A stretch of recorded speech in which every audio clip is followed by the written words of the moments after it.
Paul briefly mentions the third heaven in 2 Corinthians 12, but I wouldn't say he taught about it. It isn't mentioned anywhere else in the Bible, but the ancient Abrahamic religions believed in not just 3, but up to 7 or 10 levels of heaven. And if we want to read from a prophet who did describe it in more detail, we'd have to look in the apocryphal book of Enoch. In Enoch chapters 8 through 10, he actually describes in much more detail visiting the third heaven. Just like Paul, he said it was a place of paradise and said it was like the paradise of Eden. But he said that it was a place between corruptibility and incorruptibility. So he's describing a place of paradise which is in between our corrupt bodies being resurrected in incorruption.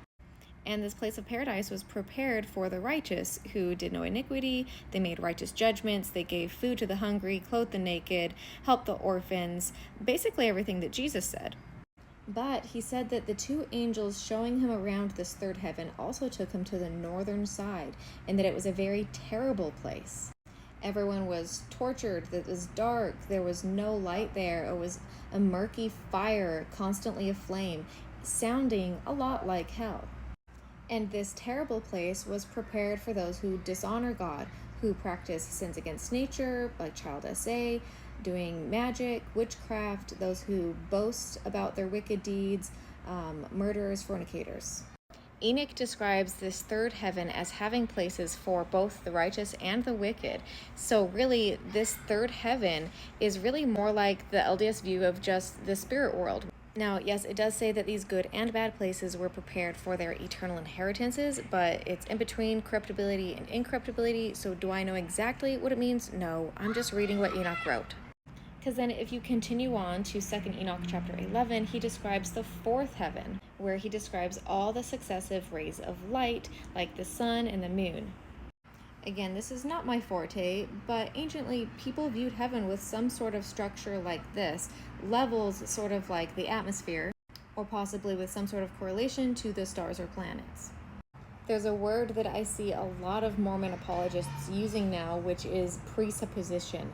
And I just like to point out that when an LDS person reads something like 2 Corinthians 12 verse 2 and says, oh, a third heaven, that is referencing the celestial kingdom, that is just a presupposition based on your own beliefs.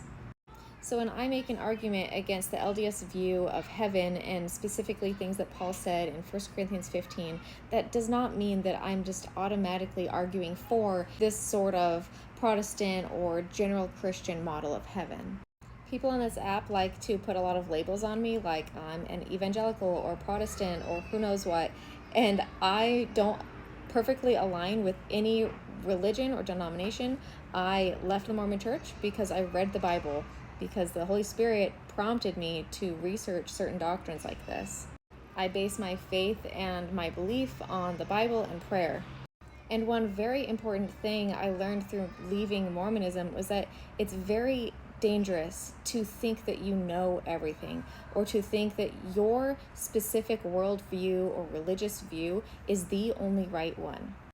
There's plenty of Christians of various denominations that make some pretty wild, unbiblical claims about heaven and hell as well, and nobody should blindly believe anybody. One of the most important things that I think Jesus told us to do was to be like a little child, humble and teachable. So let's not pretend we know everything about the heavens and the afterlife, because we don't.